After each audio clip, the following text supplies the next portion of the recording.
okorobịa ka ije m Abuja ọ dị ka onye ọbụla achọrọ ịfụ Obasanjo abatagokwanụ m ka m bịa ka m kọrọ unu ka m si jee n'Abuja Nwanyi Umuoji nabana bụ nne m butuo m ihe ahụ mbutuo gị nke gịnị ji mekwa mbutuo ije si na Abuja jee buru ike kedu ihe wetara m ga-eji butuzie gị maka na gịnị mezi onye ma eme nze m tomato m anwa akwa m anwa Nwanyi Umuoji onwe ihe mmadụ ahịa afụlọ zituo ya onwe gị ribe ego gị sọ gị zituo onwe gị ọ kakwa mma onye anyị ji aka onwe wee lapụta onwe ya gwa gị na ị na-enwere m anya ụfụ zituo onwe gị mmatị ka ọ dịrị sisi nje si Abuja bata ị na-atajuru m anya mma atajuru gị n'enu onye jesiri Abuja je buru si ike niile awarawa tomato abụrụ awarawa tomato ifere megbuo gị anọchi nguzi ije Abuja anọchi nguzi ije Abuja nwaanyị gwara m eche ma mụ na gị ọdịna ọ na ịmara ụzọ ebe Abuja njesabịasị m situo gị Nwanyi Umuoji na-eketi ka ngwa anụgo m asịrị niile iji afọ m wee kọ isi na njele Abuja jee wuo dignity m na gị nwaji ya dignity ka ihe ma eweli weta ka na-emere m invite ọkwa ifo mụ na imoni ọ na iflo m na Obi Kubana ọ na iflo m na Abuja maka na gị na dọla dị na mma dọla a na hilo enye m Nwanyi Umuoji ka na-ewepụrụ m anya awarawa tomato n'ezie mụnwa sound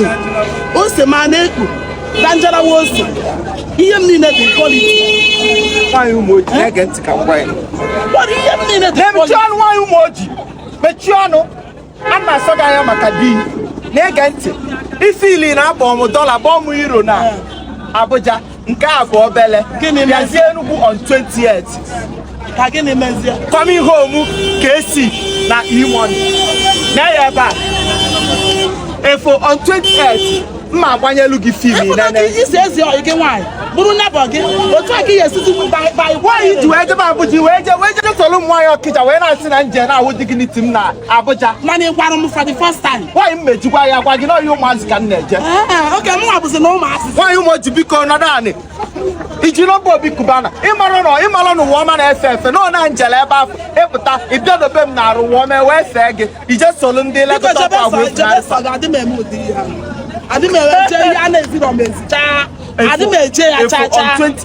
on 28th of this month April ịya watch e-money na Kcee ka ya afụ mmiri zoro ezo nke anyị fụ na Abuja bụ mmiri ruru eru mma akpọ ije Enugu on 28th ka ị nenezie mmụọ ebe ọ bụ na isi otu a wee zi mma njekwa ịchọ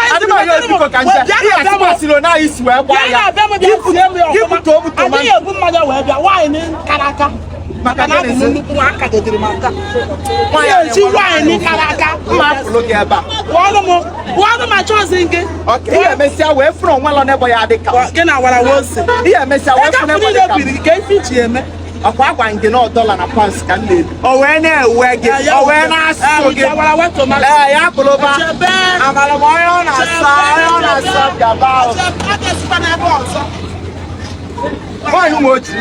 na-ege ntị ka m gwa gị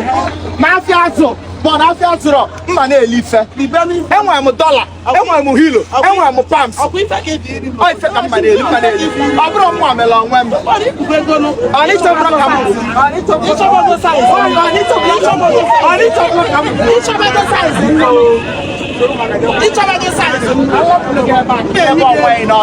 sọsọ ilebele ọsị ịfụghala m anya ụfọ na-afụghị mụnwasị ga-eje na Abuja biko ka njele onwe m na ọgba ezi tomato 10,000 nwaanyị ọma 10,000 tomato ya otu ọ dị ya ịgbanwe 10,000 ma dị iche na tomato biko akpọchina biko gabala nwaanyị adị m elezi iwe ewego m ihe egokwa ego ekwekwana m ihe udene na-ekwu ozu alaiki ọkwa m ya na ya wele ịtọ 15,000 maka na tomato na-akwa dị onye kwali ya bi tomato na-akwa dị ị makwa na Kcee na e-money na-abịa n'Enugu Nnamdi Azikiwe on 28th tomato na-akwa dị ya kwọkwuo ele aha m ele gwanụ m n'ụzọ na unu na-ekwu ihe udene na-ekwu ozu gaala onwe ya